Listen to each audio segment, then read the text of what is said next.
ہمایوں محمد صاحب ہم کسی فیصلہ سازی میں ان کے ساتھ نہیں ہے. اب آپ نے سن لی ساری بات. سارے مسائل کی وجہ جو ہے وہ پاکستان تحریک انصاف ہے, کیونکہ پیپلز پارٹی جو ہے وہ آپ کو پرائم منسٹر بنانا چاہتی تھی. آپ کی پارٹی نے کہا ہم نے نہیں بننا, لہٰذا مجبوری کے عالم میں پاکستان پیپلز پارٹی نے نون لیگ کو پرائم منسٹر کا ووٹ دے دیا ہے. تو اب آپ قوم کے سامنے کریں اعتراف جرم. بسم اللہ الرحمن الرحیم. ایاک نعبد و ایاک نستعین. ڈبویا مجھ کو ہونے نے نہ ہوتا میں تو کیا ہوتا. ٹھیک ہے نا, یہی دو لوگ ہوتے, یہ اسی طرح کے ایک دوسرے کے ساتھ لڑ رہے ہوتے ہیں, جھگڑ رہے ہوتے ہیں. یہ لوگ آج اگر اکٹھے ہوئے اس وجہ سے نہیں ہوئے کہ ان کو ایک دوسرے سے پیار ہے, یہ اس وجہ سے اکٹھے ہوئے ہیں کہ عمران خان آ گیا تو ہم دونوں کا کیا ہوگا. ان کی ساری روزی روٹی ختم ہو رہی ہے. ان کے یہ جو گلگت بلتستان اور آزاد جموں و کشمیر ہے, یہ ان کی ڈیل ہے. اس ڈیل میں گلگت بلتستان اور آزاد جموں و کشمیر پیپلز پارٹی کو ملنا ہے, اس کا گورنر ان کا بننا ہے. یہاں پہ دوسری جو ایک کیا کہتے ہیں آئینی عہدہ ہوگا وہ پی ایم ایل این کو مل جائے گا. یہ اسی طریقے سے چلیں گے. آپ نے WWF ریسلنگ جو دیکھی ہے اس میں کیا ہوتا ہے, وہ آپس میں کھڑے ہوتے ہیں اور ایسی ایسی باتیں کر رہے ہوتے ہیں کہ میں تیرا یہ کر دوں گا, تیرا وہ کر دوں گا. اس کے بعد صرف اور صرف دیکھنے کی حد تک لڑائی ہو رہی ہوتی. لڑائی ہو نہیں ہو رہی تھی, فکسڈ میچ ہوتا ہے. اسے کہتے ہیں نورا کشتی. نورا ڈزنٹ مین نون لیگ, حالانکہ جاتا ان کے ساتھ ہے, لیکن یہ ہے اس وجہ سے. آج یہ جو بات کر رہے ہیں نا, آج اگر مریم نواز ان کو تانے دے رہی ہے کہ پنجاب میں لاہور میں پانی نہیں کھڑا ہوتا اور آپ کی سڑکیں ٹوٹی ہیں, ان سے پوچھے پی ٹی آئی کے گورنمنٹ میں جو ہم لوگوں نے وہاں پہ جو urban under ground water storage بنایا, دیٹ از ایگزیکٹلی اربن اس کو بچانے کے لیے بنایا تھا نا, یہ فلڈنگ کے لیے بنایا تھا. دیٹ از وائی وہاں پہ آنے, ہم سے پہلے تو وہاں پہ پانی کھڑا ہو جایا کرتا تھا. نمبر 2, اگر آپ ان ساری چیزوں کو دیکھیں, سمپل سی بات یہ, انہوں نے ابھی کیا بات کیا ہے, 2024 کے الیکشنز کی بات کی ہے. آپ مجھے یہ بات بتائیں, یورپین یونین کیا بات کر رہا ہے. یورپین یونین جو اپنی بات کر رہا ہے, جو اس میں جوڈیشل انڈیپینڈنس کے اندر ان کا ایک پوائنٹ یہ تھا کہ جو integrity of the elections of 2024 ہے, آپ اس کے بارے میں بات کرو. آپ نے جس طریقے سے قانون کو تباہ کر دیا, جوڈیشری جو آلریڈی خراب تھی, انہوں نے کہا جوڈیشری کو ٹوٹل انہوں نے ڈیپینڈنٹ کر دیا ہے, اس کی انڈیپینڈنس بالکل ختم کر دی ہے. جب ہم ان ساری چیزوں کو کر کے دیکھتے ہیں تو تب پتہ چلتا ہے, جب آپ کہتے ہیں نا کہ جو کیا ورسٹ قسم کی جو democracy worst democracy is better, غلط ہے. آپ پریکٹیکلی دیکھ لیں پاکستان کہاں چلا گیا ہے. پاکستان جو 2022 میں تھا, سوچئے, میں پریکٹیکلی وتھ فگرز بتاتا ہوں, پاکستان 2022 میں جہاں تھا, آج پاکستان اس سے 10 سال پیچھے چلا گیا ہے. اگر آپ برا نہ منائیں تو بطور ایک جرنلسٹ کے, سر 2022 میں ہم میڈیا پہ نواز شریف کا نام نہیں لے سکتے تھے کیونکہ عمران خان صاحب پرائم منسٹر تھے, اور 2026 میں ہم عمران خان کی تصویر نہیں دکھا سکتے کیونکہ شہباز شریف صاحب پرائم منسٹر ہیں. فرق تو کوئی نہیں ہے دونوں میں. یہ بھی تو ہو سکتا ہے نا کہ اصل کی وجہ کچھ اور ہو. ہاں, اب اس طرف اگر آپ جائیں گے, آپ نہیں جا سکیں گے نا, میں بھی نہیں جا سکوں گا, یہ بھی نہیں جا سکیں گے, ٹھیک ہے نا. ہاں, اچھی بات ہے کہ ہمارے سیاستدان حقیقت پسند ہو گئے ہیں. ناحق ہم مجبوروں کے پہ یہ تہمت ہے مختاری کی, چاہتے ہیں سو آپ کرے ہیں, ہم کو بس بدنام کیا. چلو پھر آگے چلیے ہیں جی. اب آپ یہ بتائیں جی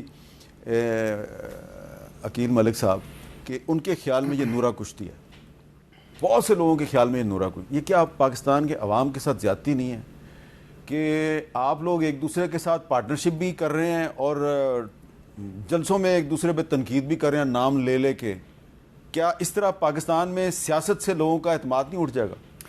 میر صاحب دیکھیں, عوام سب جانتی ہے, سب دیکھ رہی ہے, اور یہ ہمارے, یہی تو پوچھ رہا ہوں کہ عوام کو سب پتہ ہے. میں یہی کہہ رہا ہوں کہ عوام دیکھ رہی ہے کہ جس پارٹی نے کام کیا, جس پارٹی نے ڈیلیور کیا, اور جس پارٹی نے تمام تر جو ڈیولپمنٹ کے حوالے سے, انفراسٹرکچر کے حوالے سے جو پروجیکٹس کیے, جو انہوں نے تمام تر محنت کی اپنے مختلف ادوار میں, وہ سب چیزیں عوام کے سامنے ہیں. یہ شجیل بھائی بالکل انہوں نے بات کی کہ کیوں ہمیں آئینہ دکھایا جا رہا ہے, یا کیوں یہ ہمارے پہ بات کی جا رہی ہے. میر صاحب بہت ہی سمپل بات ہے. اگر کراچی کی جو بات ہوئی, واقعتاً میں کوئی موازنہ, کوئی کمپیریزن کی بات نہیں کرتا, عوام واقعی ہی جانتے ہیں کہ کراچی میں ٹرانسپورٹ کا کیا سسٹم ہے, اندرون سندھ کیا حالات ہیں. انہوں نے ہاسپٹلس کی بات کی. میں 10 ایسے اسپتال گنوا دوں جو ابھی بھی چل رہے ہیں. کارڈیک سینٹر ہے, ہارٹ ہاسپٹل ہے, کینسر ہاسپٹل ہے. یار آپ میرے ساتھ آزاد کشمیر چلے نا, وہاں پہ آپ کی پارٹی کی بھی حکومت رہی ہے اور ان کی بھی حکومت رہی ہے, ٹھیک ہے, دونوں کی حکومت رہی ہے. میں آپ کو وہاں پہ ٹوٹی ہوئی سڑکیں دکھا دیتا ہوں. لیکن سڑکیں جب بنی تو ہماری حکومت میں ہم نے بڑا کام کیا. ابھی ریسنٹلی بھی یہ کہا نا کہ وفاقی وزراء اور یہ سارے جو ہیں آ کے دیکھیں. پھر انہوں نے رینٹ کی بھی بات کی, میں اس پہ بھی تھوڑا اعتراض کروں گا. 47 ہاں جی, انہوں نے کہا کہ فارم 47 اور یہ رینٹ کے ایگریمنٹ پہ آئے ہیں. اگر ہم رینٹ پہ ایگریمنٹ کے اس پہ آئے ہیں, اگر کرایہ داری کے معاہدے پہ آئے ہیں, تو ہمارے ساتھ شریک کرایہ داری تو یہ بھی ہیں. ہماری ہی ووٹوں سے آپ کے صدر منتخب ہوئے, ہماری ہی ووٹوں سے آپ کے چیئرمین سینٹ منتخب ہوئے, ہماری ہی ووٹوں سے آپ کے گورنرز بھی بنے. اور یہ جو کہہ دینا, یہ میں آج تاثر جو ہے نا ڈسپیل کرنا چاہتا ہوں. اچھا, نیشنل اسمبلی کے اندر اور سینٹ کے اندر بسعت احترام میں کہتا ہوں, جتنی مشکلات ہمیں ہوتی ہیں کسی بھی قانون سازی کے معاملے کے حوالے سے, پیپلز پارٹی کی رضامندی نہ ہو تو کوئی قانون نہیں آ سکتا. پھر یہ کہیں کہ ہم شریک کرایہ داری نہیں ہیں, یا کیا یہ شریک کرایہ داری نہیں, یہ شریک جرم ہے. جو اس کو بول رہے ہیں, اگر یہ کہتے ہیں کہ آپ مجرم ہیں تو شریک جرم آپ بھی ہیں. تو پھر وہ صحیح کہہ رہے ہیں نا محمد صاحب کہ یہ نورا کشتی ہے. نورا کشتی نہیں ہے. دیکھیں, ہر پارٹی کا اپنا مینیفیسٹو ہے, ہر پارٹی کی اپنی ترجیحات ہیں. یہ ایک ایسی کولیشن گورنمنٹ ہے, ایک ہنگ پارلیمنٹ کی طرف جایا جا رہا تھا, اور واقعا انہوں نے پہلے نہیں کوئی آفر کی. تو یہ اگر آج کے حالات یہ دیکھ لیتے تو کر لیتے.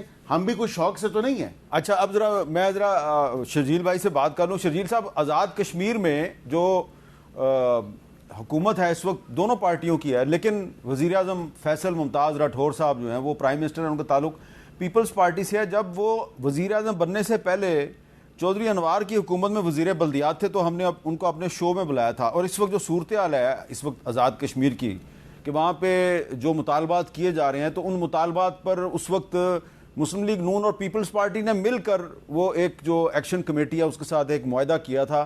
معاہدہ کرنے کے بعد وہ ہمارے پروگرام میں تشریف لائے راٹھور صاحب. انہوں نے کیا فرمایا تھا ذرا آپ سن لیں. یہ جو معاہدہ تھا جوائنٹ عوامی ایکشن کمیٹی کے ساتھ, جس پہ آپ نے بھی دستخط کیے ہوئے ہیں, تو آزاد کشمیر کے عوام نے اس جوائنٹ کے پیچھے کھڑے ہو کر ایک طرح سے جو پولیٹیکل پارٹیز ہیں ان پر عدم اعتماد کیا. اب آپ اس کے سگنیٹری ہیں. تو اگر پیپلز پارٹی کی حکومت بن جاتی ہے تو کیا آپ یہ فرض نہیں ہے کہ آپ نے اس معاہدے پہ عمل درآمد کروانا ہے؟ سر دیکھیے, میں آپ کو بتاؤں کہ یہ جو معاہدہ جس پہ دستخط ہوئے ہیں وفاقی حکومت کے اور ہماری قیادت کے اور ہمارے, یہ اب معاہدہ میں سمجھتا ہوں کہ پتھر پہ لکیر بن چکا ہے. اور اگر کسی نے بھی اس کو سبوٹاج کرنے کی کوشش کی یا اس پہ عمل درآمد نہ کرنے کی کوشش کی, تو میں سمجھتا ہوں کہ اس کے لیے یہ مشکلات پیدا ہو جائیں گی, چاہے وہ پیپلز پارٹی ہو, چاہے وہ نون لیگ ہو.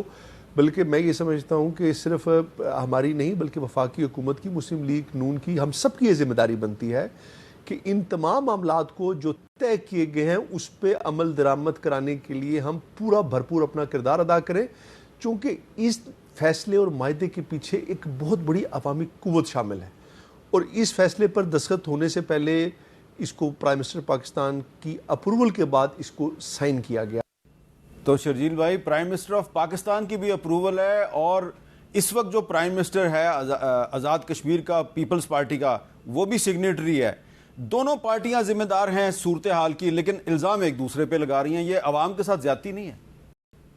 میر صاحب, جب وہ معاہدہ ہوا تھا اس میں ڈیفینیٹلی پیپلز پارٹی کے ممبرز بھی تھے, اور اس معاہدے پہ کوئی نہیں ہٹایا. وہ جو 30-35 ان کے پوائنٹس تھے وہ سارے ایگری کیے. یہ جو ابھی صورتحال پیدا ہوئی اس کی 2 وجوہات ہیں. ایک تو ان کے نئے ڈیمانڈس تھے جو کہ 12 سیٹوں پہ تھے. دوسرا جو فیڈرل گورنمنٹ میں بیٹھے ہوئے میں سمجھتا ہوں وہ جو وزیر صاحبان تھے, جن کے غیر ذمہ دارانہ بیانات, جس پہ وہ کہہ رہے تھے کہ میں اس کو تو کشمیری نہیں مانتا, اس کو یہ نہیں کرتا, اور اس پہ کوئی نوٹس نہیں لیا گیا. جس میں سمجھتا ہوں کہ اس میں پھر فیڈرل گورنمنٹ یا نون لیگ کی اپنی بھی اس میں رضامندی ہے کہ انہوں نے ہی اپنے لوگوں کو آگے کیا, نہ ان سے کوئی وضاحت طلب کی. جس طریقے سے ان کشمیریوں کے لیے ڈیروگیٹری ریمارکس دیے گئے, میں سمجھتا ہوں کہ وہ قابل افسوس ہیں.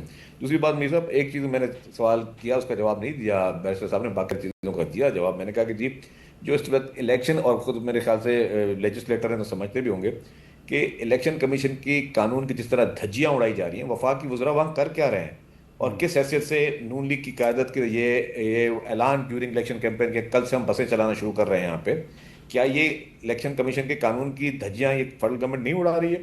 جہاں تک انہوں نے دوسری دو باتیں انہوں نے کی، اور میں چاہوں گا کہ ضرور جواب لیجیے گا کہ ای سی پی کی کوڈ آف کنڈکٹ کی جس طرح یہ دھجیاں اڑا رہے ہیں تو اس پہ ای سی پی کی خاموشی بھی ایک چیلنجبل ہے کہ وہ کیوں خاموش ہے، اور نون لیگ کی قیادت جو ہے وہ کیوں سرکاری وسائل کو استعمال کرتے ہوئے وزراء کا وہاں پہ موجودگی کا کیا مقصد ہے۔ دوسری بات ہے کہ جنہوں نے کہا جی لیجسلیشن میں پیپلز پارٹی شامل ہے، یس، جس چیز کو ہم صحیح سمجھتے ہیں اس میں ہم شامل ہیں، جس کو صحیح سمجھتے ہیں اس کو ہم شامل نہیں ہیں۔ یہی 26ویں ترمیم تھی، 26ویں ترمیم میں فیڈرل گورنمنٹ نے کوئی 15 چیزیں لکھ کے دی تھی، 15 میں سے ہم نے 10 چیزوں پہ اگری نہیں کیا تھا، اور جن 5 پہ کیا 27ویں میں بھی جن چیزوں پہ ہم نے ایگری کیا اس پہ ایگری کیا، جس پہ ڈس ایگری کیا ان کو ہم نے نہیں پاس کرنے دی۔ تو یہ نہیں کہ ہم ان کی ڈکٹیشن پہ چل رہے ہیں یا ان کی کوئی ہم کسی قسم کے سہولت کار بن رہے ہیں۔ شرجیل صاحب، جب عمران خان کی حکومت تھی تو پیکا کا جو قانون ہے اس وقت پیپلز پارٹی اس کی مخالفت کرتی تھی، شہباز شریف کی حکومت آئی تو اسی پیپلز پارٹی نے شہباز شریف کے دور حکومت میں پیکا ایکٹ کو ووٹ دیا، اس کو قانون بنا دیا۔ تو ڈکٹیشن تو آپ لیتے ہیں مسلم لیگ نون سے؟ نہیں، اگر نون لیگ سے ڈکٹیشن لیتے تو میں نے کہا کہ جو انہوں نے 26ویں ترمیم میں یا 27ویں ترمیم میں جو انہوں نے باقی پوائنٹس پروپوز کیے ہم نے اس کو ریفیوز کیا۔ ٹھیک ہے، کسی چیز پہ اگر ہم نے اگریمنٹ کیا تو اگریمنٹ کیا، جس پہ ڈس ایگریمنٹ کیا ڈس ایگریمنٹ کیا۔ جہاں انہوں نے کہا کہ پریزیڈنٹ کے ووٹس، یس، اگر کوئی بھی پارلیمنٹ میں موجود ہے، پارلیمنٹ میں ہمارا یہ ایک آئینی اختیار ہے کہ ہم سب سے ووٹ مانگیں۔ انہوں نے ووٹ نہیں دینے تھے، نہ دیتے، ہم نے ووٹ جو بھی اسمبلی میں آئے ہم نے ان سے مانگے۔ ایک سوال بڑا جائز ہے، وہ آپ بار بار الیکشن کمیشن کے کوڈ آف کنڈکٹ کی خلاف ورزی کی بات کریں، بڑا جائز سوال آپ